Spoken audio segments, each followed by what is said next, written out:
You got a big day today. Votes going on today. Yeah, votes, city council work, all types of things that are a lot of fun. But I'm excited to talk to you right now. It should be nice. Absolutely. So, what's going on? What's your opinion, or maybe not your opinion, but what's up with the vote today? I don't know how they got my number, but they keep texting me, "Hey, get out there and vote for minimum wage." It's interesting. There's a lot of eager folks. The minimum wage issue. We have two transit issues as well. I'll start with minimum wage. The state of Missouri has purported to ban the ability of a city to increase minimum wage. Right. So in some ways, this is more of a cathartic type of thing where I think it's the people of Kansas City taking the opportunity to say, we want to actually see that $7.70 an hour is not enough. I know there are differences. There are some who say 15 is way too high, but I think most people agree that somebody making that little $7.70 is a real challenge, and so that's why I think there's a lot of excitement. That's why I think you'll see a successful vote today. Okay, and you know what? I'm going to skip right out of that because truly, I don't even care about politics. Perfect. I wanted to talk to you personally because you've got an incredible story. Oh, that's very nice. You're 32, right? 32, yeah. So how old were you when you got elected to the board at KC Council? Yeah. I was, 30. So does that make you the youngest? I am the youngest city councilman, yes. Ever? Not ever. I think ever. back in like the 1890s, there was some, 24-year-old who was just hanging out and that sort of thing. But yeah, but I am, I'm fairly young and honored to be. And actually have a colleague on the council who he first got elected when he was 26, I believe. So, but it's rare to get in this young, and it means a lot to me having the chance to do so. So what got you so into politics? People in their early mid-20s, it's not really what they're too concerned about. They're thousands of other things going on that they would much rather be a part of. And people say get on, run for dog catcher, run for a small position, but you went right for it. You worked your way right into the city council, and since then, you've gotten on a lot of Slide Jams advisory boards. You're an influential guy at your age in our city, which is really unique. I think it is kind of a background thing. So, short life story was that I grew up with a single mom.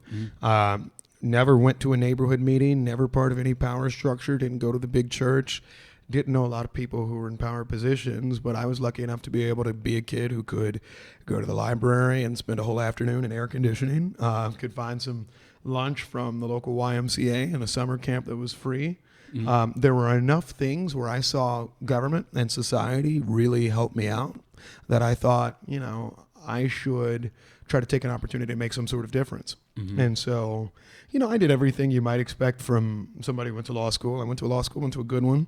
I was going to move to D.C. and thought I'd made it. And there was this pull about Kansas City and about local government, really, that I thought, it's not right for me to just say, all right, I made it. I got out of kind of, the inner city story, the story that so many people would think, and now I'm going to go make it somewhere else. Instead, I wanted to come back, have an impact for a little while, and not wait. Because my concern was, and I had lawyers that I worked with who said this, they said, hey, why don't you wait till you're 45 or 50 or something like that to run? I said, why? By then I may move on to a totally different passion. And this is what speaks to me now. One other thing about local government is that, and everybody's saying it now after the last presidential election, but, I think it's a thing that matters so much, and people don't think about it all the time. A few years ago, I was saying, if I don't want to have to deal with Congress or the president or think about all these issues in that way, then really it's local officials who can have this very positive impact on life. Also in a social way, right? How we invest in transit, how we invest in, infrastructure, jobs, all types of things. The people of our local communities and cities, which again, you've got a lot of working experience. I see you're super active on social media. I try to be. Always getting these photo ops where you're not just like standing there taking photos. You're getting your hands dirty, taking your part to make the city for some better. reason, I pick a lot of fights. And they're not all fights, but I just have this view that people elect me to do something for a little while, and that I'm going to try my darndest over this 4-year term, and maybe I get another one, or maybe I do something else. When I'm take that opportunity to try to make a difference, and then give somebody else a chance. The thing I don't like about politics sometimes is that you have a lot of people that stick around. Yeah. and they're around for decades, either as elected officials or as influencers. And my thought is, why can't we just have somebody who cares, tries to make their impact, then I move on, then it's, Ryan Derks for president or something like that. Or city council. And then we move on from there. Okay, so when you were here in Kansas City growing up, you went to Barstow. I did. So my buddy Han and I were actually talking about Barstow's a really nice school. Yeah. It's a very fortunate school for anybody who gets to go to. What would you say were some of the biggest impacts? Because we were on the website just browsing because he wasn't familiar. What are some of the biggest impacts that you felt like you got from Barstow that maybe other folks, whether it's Kansas City School District or Lee Summit School District, whichever it is, what were some of the most impactful things you got out of Barstow? So both of my sisters graduated from and attended the Kansas City, Missouri School District through their whole schooling for the most part. And we had drastically different experiences. First, let's just go back in time. So I started Barstow in 1992 when I was in the 3rd grade. And, that was a time that was a real challenging moment for the Kansas City School District. We were still under desegregation order, busing of kids around an hour one way, like all that sort of stuff. And so the schools my sisters went to dealt with a lot more things, like folks getting pregnant in high school, children that were killed while in school, all those sorts of things. Barstow, more than anything, gave me the opportunity, and I always say it this way, and it sounds bizarre, but it gave me the opportunity to be self-centered, right? I could go out to this kind of bizarro land, far southwest Kansas City, across from Leawood, and the most important thing each day was you succeeding or you being happy. And although I was this kid that was preoccupied with the fact that we were sometimes homeless, or we were moving around, or where was my mother's job going to be, for 8 hours, or the 10 hours I would spend in addition to the daycare before and after, I got to think about me and how liberating that is, and how different that is as compared to so many kids each day in Kansas City can't be overblown. And I think that, as much as anything, is a huge part, because, somebody worried about how my family was going to eat sometimes, or worried about the motel and the nice ladies who also lived in our, pay by the night motel. Okay. And all that sort of stuff. It was interesting and different. Now, on the educational point that the school would want me to talk about, great educational program. It was broad. It taught me a little bit of everything, such that when I went to college, and I went to a good school too, I had this opportunity to have such a great base that I'm not sure everyone gets. And and there are lots of public school districts that offer that, but for me, it was the right thing. It gave me the kind of the attention I probably needed, and I was in these small classrooms where there were tons of teachers that would say, "I care about you," which is something that every child deserves, but every child is not getting right now in the Kansas City area and anywhere. So how do you see clearly you had a great impact on you growing up.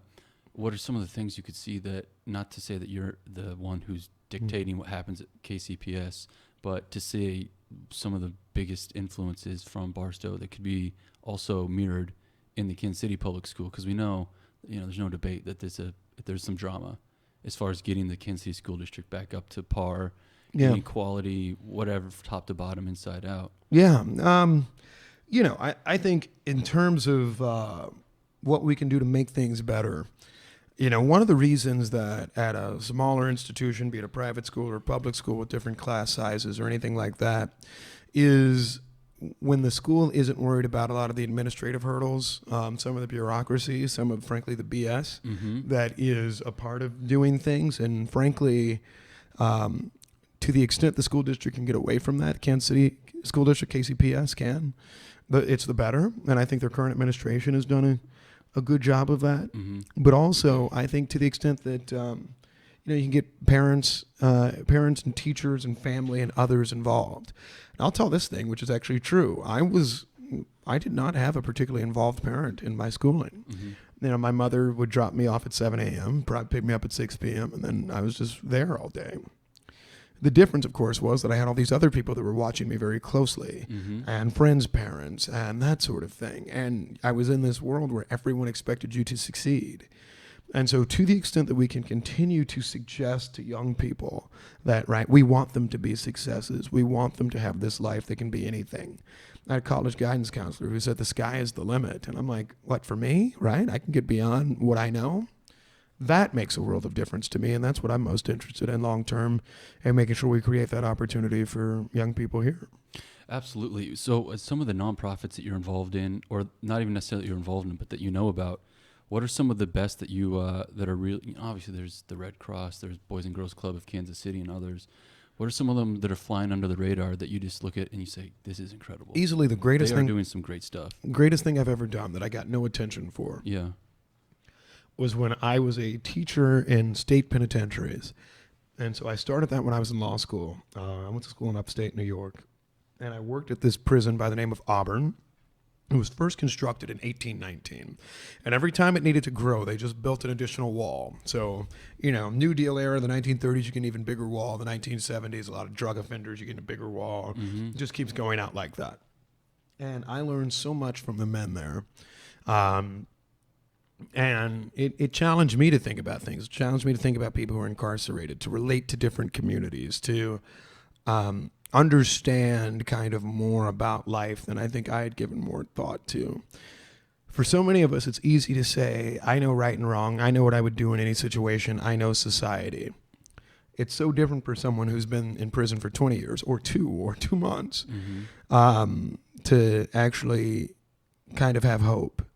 And what I always saw as my challenge when I was teaching at that prison, and then I did the same thing at the Lansing Correctional Facility, the old Kansas State Penitentiary in northeast Kansas. My thought was, how do I teach a class that tells people that you should have hope, that someone cares about you? Frankly, that same thing I got from Barstow 20 years before. And I think there's nothing more important, because if we have people that are leaving incarceration and they're saying, society doesn't give a darn about me, no one's worried about me or who I become or what I am, then yeah, why would they actually, care at all? And so that's why, I had this thought that I'm going to teach this class, but that really challenges them to come up with solutions for how do we fix rules in society. I would propose to some of my inmates in Kansas. I'd say, all right, you're advising Governor Sam Brownback tomorrow. And they're like, Brownback won't talk to me. I'm like, maybe, but let's say he is. How do we actually make that something interesting and fruitful? How do you reform laws? How do you help ex-offenders? And that has been one of probably the greatest thing I've ever done. Okay. Other activities I've done are good. I think they have a little more help. I think the Department of Corrections in every state in our federal government aren't, they're just not well funded. And so you need people like us or others to try to, step in, do what we can. So is it as simple, if I wanted to, is it as simple as me just going in person or calling the Kansas City Penitentiary or correctional facility and saying, hey, look, I've got knowledge on investments, on debt, on how to save money and turn it into more money. Can I teach a class for you guys? Oh, you'd be incredibly helpful. The problem is you need to make sure there's somebody who's going to answer the phone. I mean, every budget cut, we get fewer of those. Okay. But, the way I did it was simply this. I called the Kansas Department of Corrections, and I said, hey, I've taught a class in prison before. And a nice lady answered the phone. She said, well, bless your heart. And okay. And then she referred me to another guy, and he said, is this coming from a religious perspective? I said, no, I know law, and I want to help you with that. And then we just started a chat from there, and the gentleman said I was like manna from the heaven. Okay. And manna from the heavens. And it was amazing. But yeah, it was as simple as a call. And that, I think, is the thing that I want to get across for anyone. Whether it be running for political office, helping a kid, helping out people in prison, anything like that, there is so much you can just do if you just sit down and come up with it. We feel so driven, particularly those of us who are younger. And you look younger than me, Ryan. But 2 years. But 2 years. Yeah. But still, yes. I could tell. He's still got hair for those of you listening in audio land. Thank you. But so many of us want to say, how do I get on the junior board for X or Y? Or how do I get involved with this activity in Kansas City or whatever place you live in? And the biggest thing for me is you just do it, right? I just called. I just had an interest. I was rejected by the Missouri Department of Corrections. No I kidding. called them first, and they just said, no interest. Okay. And I was like, oh, okay, well, there's another state nearby. that's how I've done almost everything that I needed to do in life, just taking that chance and having or seeing if people would give me an opportunity. So, okay, I feel like if I were to go down and get this started and the officer said, yeah, Ryan, go ahead. Yeah. Next Monday. I think the biggest obstacle might be just the stereotype of what you see on prison. What's my mom watches this one, they're locked up in a prison and they send undercover people to figure out, and it just looks dangerous and scary. Did you feel intimidated? Did they take well to you? Did you make, connections with the people who were genuine like Quinton? So I had my time here. I'm so thankful that you came. Yeah, I had, what is it? I had worked on a death penalty case once before, and it was fascinating and interesting in every way you would think. The gentleman with whom I worked was executed. And I still remember, though, we went to visit death row in Georgia. Mm-hmm. And so I'm at Georgia death row. Everybody has a strong accent, all that sort of stuff. And the most fascinating part is the gates close behind you, and the gates keep closing behind you. And you go through your first step, and then your next. And then all of a sudden, you're in a room with just you and the guy. And security isn't as close as you would think. And I remember talking to the gentleman. His name was Curtis Osborne. And he had been convicted of murdering 2 people. And the first thing we talked about, little digression story, was he said, hey, who are you rooting for in the presidential election? This is 2008. Hillary Clinton or Barack Obama? I asked him that, actually. And he said, I'm more of a Mitt Romney guy, which is rare for your black capital defendant, usually to say. Okay. But he said, well, I'm just worried about the future of business in America, which is interesting for a man. And he's on death row to be concerned about the future of business. A guy who had a few months left, okay. right? And, that got me to say, well, you know what? They're humans too. And I think you think about that in a few perspectives, which is that humans can do very bad things, but they are still humans who breathe and walk and work like so many of the rest of us. And that made it easier. And so when I started teaching in the prison in New York State, again, the gates close behind you. Every now and then someone gets angry, but I just had this confidence and belief in the fact that no one really wants to mess with you, right? I mean, it's a privilege to have us there. It's a privilege to be in the class. Mm-hmm. And so I never caught anyone kind of treat me in an untoward way. But you did see some realities of prison life. The fact that it would be shut down for 2 weeks because someone got shanked to death or, anything of the sort. Mm-hmm. And you realize that's you, but, I'm not the world's most religious man, but, right, there's this saying, right, there but for the grace of God go I. And so, every time you drive, every time you do anything, there's a risk you take. And I figured that was every time I walked into a maximum security prison. Wow, that's pretty incredible. It's been a blast and interesting. And frankly, I think what I try to do more than anything, and I think you're probably the same way, and a lot of folks who listen are, I just try to touch as many lives as I can. And maybe at age 40, I'll become as superficial as possible. You'll all never see me again except for pictures from Cancun. Mm-hmm. But, I was lucky in a lot of ways.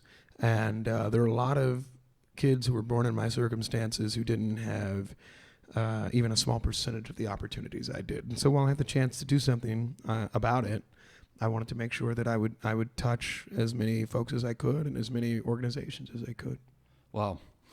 Speaking of trying to help people and touch them where you can, are you familiar? I was just speaking with Han earlier today. There are websites out there and it's a project that's been around for maybe 2 or 3 years now, but it's really starting to get noticed across the country, where universities like Harvard and Yale and Stanford and University of Michigan, and I think even University of Missouri have a few, they just post their courses online for free. Mm-hmm. So maybe you didn't even finish high school, but if you have the desire and you want to push yourself, you can log on and you can go to Harvard and you can see whatever you want to learn about philosophy.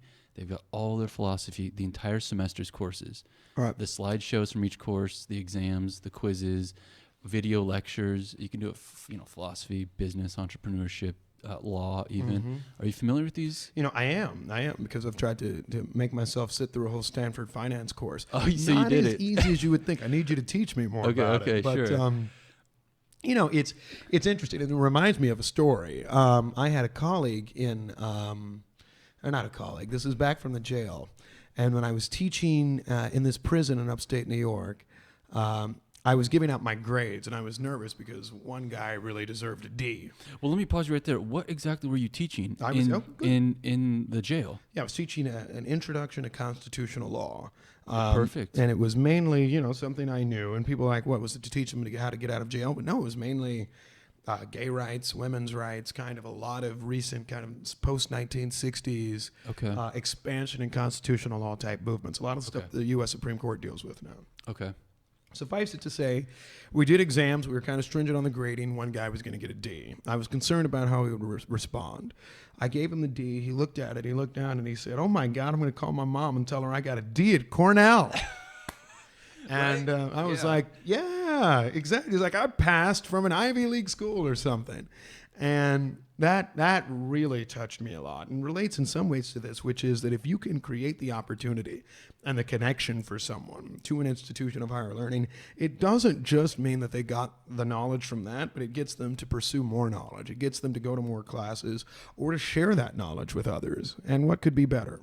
Yeah, exactly. Maybe he gets released. Who knows? Maybe that guy's out today and he's up in upstate New York. Yeah. Who knows? Maybe he's a city councilman now in upstate New York trying to turn around. And that's the thing that most of the people, and I don't want to just talk about corrections, but nevertheless, that's what society forgets about.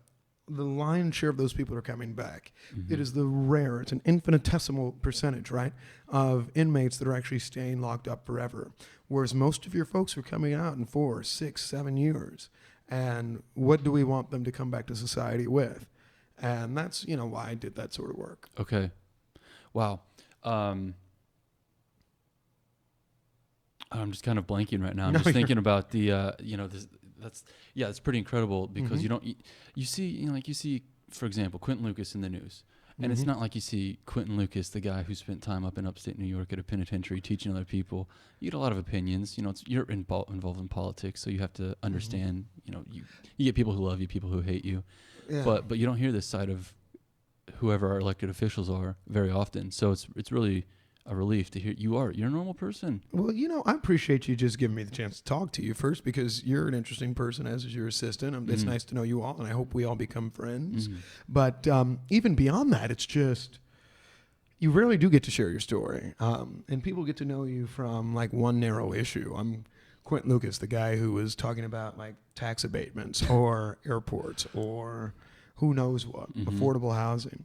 And, I think sometimes, particularly because you're in a rush with your day and there are a lot of things going on, people grow not to know who you are and why you're there. And this current job has given me so much more respect for, why people do what they do, why you get involved in public office. It's an insane thing to do, right? I wasn't married before. I'm still not. You give up a lot of your personal life. You become much worse. If you keep another job, you become much worse at it automatically. I'm a law professor as my day job, and it breaks my heart sometimes because I can't give the same amount of time to the university as I would like. But you do this because you think you have this sense of duty, and rarely is it ever that lucrative.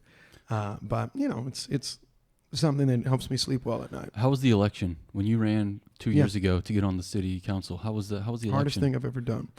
And I've taken the bar exam, been through law school, all that sort of stuff. It was by far the hardest thing I've ever done. And the reason is this, because you go through life, particularly those of us who are in the millennial generation, and a lot of people, you don't get people bashing you that often, right? The way we were raised wasn't that you had the terrible drill sergeant or high school gym coach or something like that was usually able at least to say, you're a terrible person, Lucas, yada, yada, yada. So you know it. Right.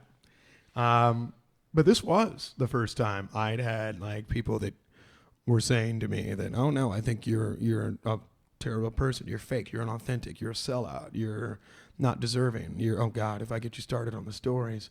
And you just try to, you just keep standing up and you say, look, I'm here to, do what I can. I had one person who said, I think you're a sellout and you're a plant for a white boy from a big law firm. I'm not white, in case you're wondering. And you take that, and sometimes you want to get annoyed, but other times you're just saying, you know what, let it, got to brush it off, and you keep going because you realize you're trying to do something good long term. And being that you've basically put yourself out there in the public sphere, and you take all those sticks and stones, how are you helping younger folks? Because I don't know, I'm 30, so I'm not like a child anymore. I'm not really susceptible to bullying at school and that type of stuff. I know that you, from time to time, work with youth in the city. Yeah. How do you transfer the type of lessons you learn from running from politics to them? Like, hey guys, look, you're going to run into a lot of people that say a lot of nasty stuff. It happened to me. Don't let it, because especially people talk about internet, and it's not like, YouTube comments.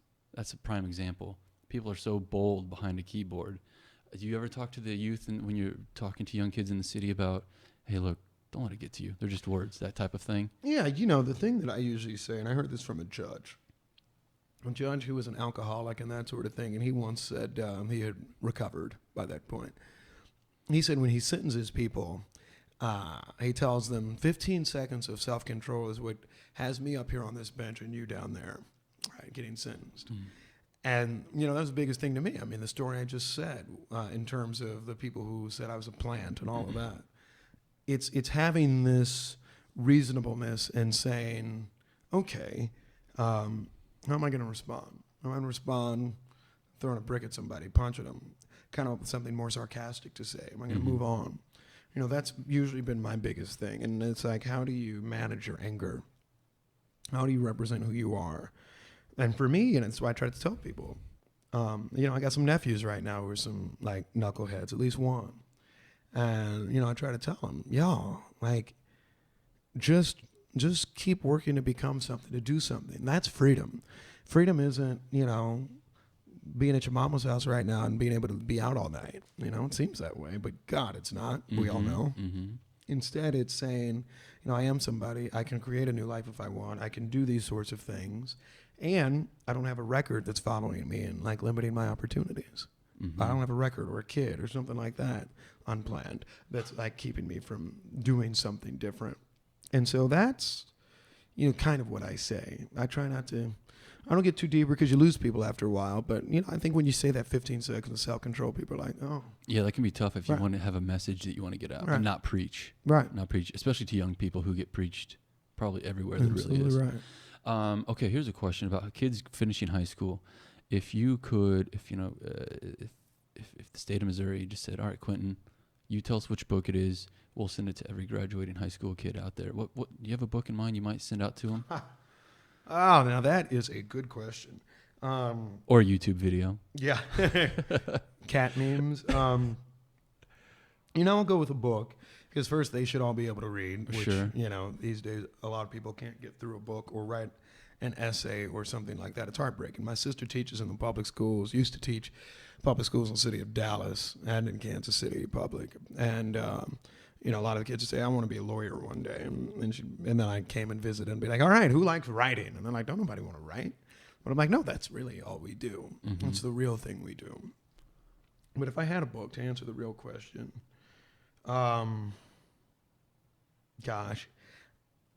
it's the nerdiest thing ever, and don't judge me for this, and I should think of something better. Okay. But I'm going to go with this, which is it's a play, A Man for All Seasons, the story of Thomas More, which was put into movie form. So Sir Thomas More and all of that, right? The king wants a divorce, Henry VIII. Thomas More won't protest it, but he won't support it, and then he ends up beheaded, right? All right, so why that one? Well, it's a play about morals. It's a play about believing in oneself. It's a play about education, knowledge, reading, understanding. And it's a play about kind of being dumb. Because think about it this way. And my nephew would say this to me right now. Well, Uncle, you went to all these years of schooling, and you did all this sort of stuff, and you're on the city council, the same with people who did not do all that are. What's the reason for learning? What's the meaning of knowledge? Why go through all of that? And in some ways, it's for self-fulfillment. It's for self-challenge. It's because it means something to you, right? Why sacrifice your life when you could just say, all right, King, yeah, I don't care. I'm just going with the flow. Well, because it matters. It matters to you. It matters to like yourself, your community, your culture. Why run for political office when you can have an otherwise lovely life in your mid-20s? Because it matters to someone. Even though I'm sure other people could say, Quinton, this city would be fine without you tomorrow. And it would be. And uniquely, if none of us, right? Like if I stopped doing what I did or you stopped doing what you did, sure, society would be fine. If all of us stopped doing what we did, then we'd have a real problem. And so that's why I keep caring and driving and striving. And that's why I would recommend Robert Bolt's A Man for All Seasons. That's a really interesting answer, actually.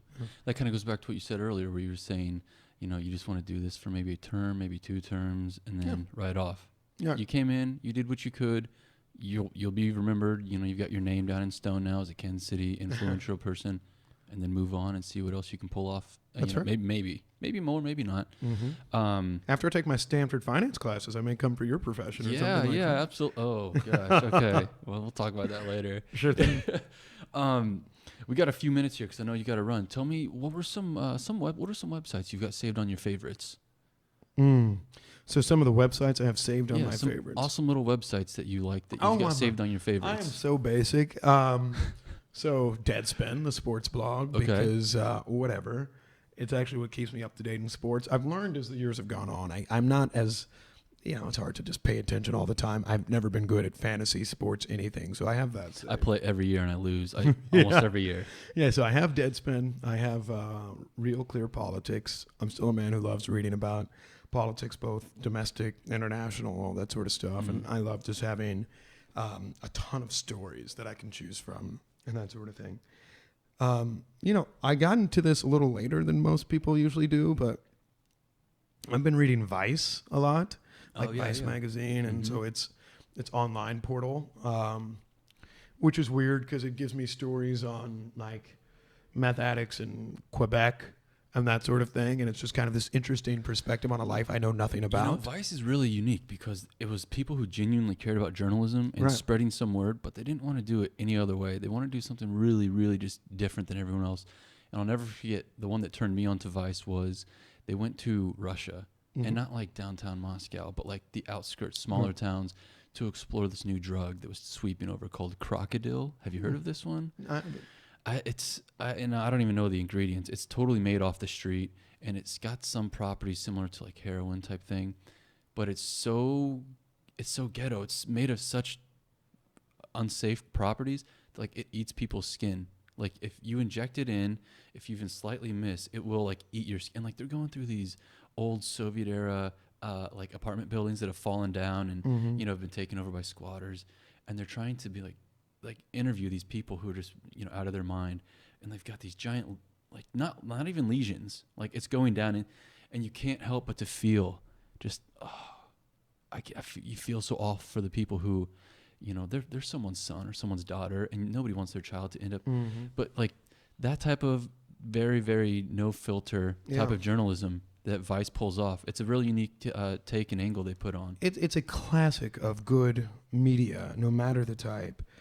If someone can transfer you to a different place, to a different life, and that's what I've always loved too. So I've tried not to just be in the nonfiction side of things, but I've been into the kind of long form book reviews lately. It's in the New York Review of Books usually, that are just these lengthy writings that can kind of like transport me to something different, because I think that's what I love about reading. It's what I love about film, the arts, listening to podcasts. Do you have any podcasts you really love that you're addicted to?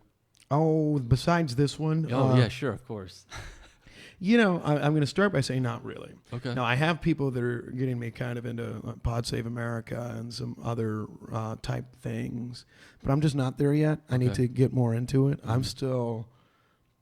I listen to when I'm driving, and I drive from Kansas City, Lawrence, Kansas, about a 45-minute drive a lot of days. And that one I'm usually listening to satellite radio, and I actually get myself lost in music. I love a long time. I had a reggae phase where I was just in these, and not popular reggae at all. I mean, it was some stuff that was, out there, but loved every minute because it would just send me to kind of something different and put me in a different mood. And that's what I really loved. Yeah, Saturdays and Sundays, 90.1 KKFI. Saturdays and Sundays at 6. It's like the sundown reggae hour. And it's like you said, it's not the type of reggae like Bob Marley stuff. It's very, very island. I don't know I don't even know how to describe it. I don't know reggae well enough, but I know I listen to it on Saturday and Sunday. Right. So I feel you. Let me ask you this. Now, we talked about how you went to Barstow earlier, which we dove into. Would you change anything about the way you were raised? Oh God, yeah. It's now I'm thinking of Frank Sinatra, right? Regrets I have a few, but then again, Sure. too few to mention. I'll stop singing now. Okay. From the song My Way. Yeah. What would I change? There was a very real sacrifice my mother had to make. And that was my exposure to kind of white life, I'm talking about the race, sure. As compared to kind of my very black community, black upbringing, all of that. Most others in my family lived a life when I was growing up that was almost exclusively African American in terms of, for my sisters, for example, their peers in school, almost every influencer in their lives, all that sort of stuff. Whereas me going to private school had to go to kind of a different world. And it made me very effective at code switching. It gave me this ability to talk with this dialect, right? All those sorts of things. But there was a sacrifice. And there was a sacrifice in terms of, how comfortable was I in my own skin, really, and in being different. And that took a lot of years to, build some comfort with. Because, I went to my summer camps back in the inner city, and, you have the girls be like, oh, he talks white, and that sort of thing. And, a 10 matters. So you try not to, but that's always foolhardy, right? Mm-hmm. And I guess I still can. There's a lot of social pressure as a teen. Right. And, is there some better way to have balanced it? Could I have done something different? Maybe. Or my mother? Who knows? But at the same time, I was great. I was incredibly blessed by everything that I was given and the schooling I was given. But there's certainly a trade-off there. And it's a trade-off that a lot of parents think of each day, which is that, do you want your kid, your family, going somewhere where they're not as comfortable? It's an immigrant story. It's folks of different ethnicities, different socioeconomic statuses, et cetera. And so it's not unique to any group. Or do you want, what is perceived as the best opportunity? Mm-hmm. And sometimes it works and the kid goes on to great schools after and makes money and does whatever. Other times the kid feels isolated and it's not a success and they feel more depressed or more challenged than they did before. And so, I'm not sure if that's a regret, but that's something I would think about again. Sure. And okay, now here, final question will get you out because I know we've got another thing going here. Especially after this last election and this whole political thing, a lot of young people, super, I don't know which adjective to use here, energetic about it, whether it's for or against whoever it is.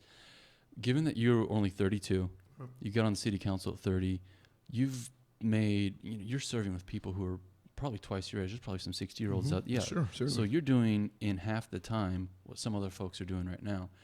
People who are in their 20s that just feel kind of anxiety almost. They want to be involved. They want to help change things, but they're just like, I don't know what to do. It seems overwhelming. What would you tell someone who's, say, 25, maybe 22, just getting out of school, someone in their 20s or even 30 who wants to get involved, wants to make a change, based off what we've talked about here and just your own experiences? What would you tell somebody about that age to be like, look, it's not that difficult. Yeah. You can do this. Yeah. What were 3 or 4 steps make it the biggest impact for that? Very simple. Very simple. First of all, one, know what the hell you're talking about. Mm-hmm. Do your reading, talk to normal people, that sort of thing, right? So, but really know what you're talking about, know what you're figuring. Understanding you won't know everything, but there's nothing against going to a rally that you don't know anything about. Or, I did that when Kansas City got stripped of accreditation in the public schools once. I just went to random public forums and sat there and listened and saw what was happening and saw the parents who were strongly concerned and who can't move somewhere else. And that inspires me. So one is know what you're talking about. Know what the hell you're talking about, I said. Mm-hmm. 2, just do something. It doesn't have to be big, doesn't have to be dramatic. It doesn't have to take, that much. But engage with someone, talk to friends, come up with that crazy idea. I think a lot of us, and I was this way, used to think that you needed to get plucked out by someone. Someone had to notice you, find the diamond in the rough, and then that's how you become this great person or thing. That is entirely untrue, right? You'll know Jason Kander is a Senate candidate. Nobody was really pushing Jason to run, right? He just saw the opportunity for himself and ran a heck of a race. And I can think of Republican Donald Trump, right? You can think of examples on both sides. True. Now, he's older, but, where you see the opportunity, seize it. And so know what you're talking about. The old carpe diem, right? Kind of take advantage of the opportunity, do something, seize the day. And then finally, never forget, God, it's so cliche, but it is the never forget why you're doing something, never forget where you're from. Mm-hmm. And so I've been lucky a lot, Ryan. I mean, if I could say the number of ways, we had cars break down all the time, didn't have enough food, we were moving around. Prostitutes were some of my best friends in my motel back when I was much younger. Helping you do homework. Right. And when I think about my life now, when I'm on a vacation or something, and I'm sitting in Montreal or something, and like, wow, look at me, or when I'm talking about English literature with you, I don't forget how many sacrifices were made for me to get there, and the work so many others did to get me there, and how fleeting it all is, So, I believe in people being humble. I don't really particularly like arrogant or cocky people, because I just keep thinking how lucky I am. And, they can say he worked hard for it. And I kind of did. But, people work hard every day and aren't able to do a bunch of things. And so kind of remember where you are. But I hope that pressure also puts a duty on you. So again, right? Know what you're talking about. Seize the moment. And appreciate where you are. And don't forget where you're coming from. Yeah, I don't think that that's pretty solid for any. You could go to high school and say that same kind of thing. Yeah, it's pretty timeless. Okay, Quinton, I know you've got stuff going on here. Awesome to have you on. Thanks so much for swinging by. And if people want to reach out to you, what's your Twitter and your Facebook and such? Yeah, I am.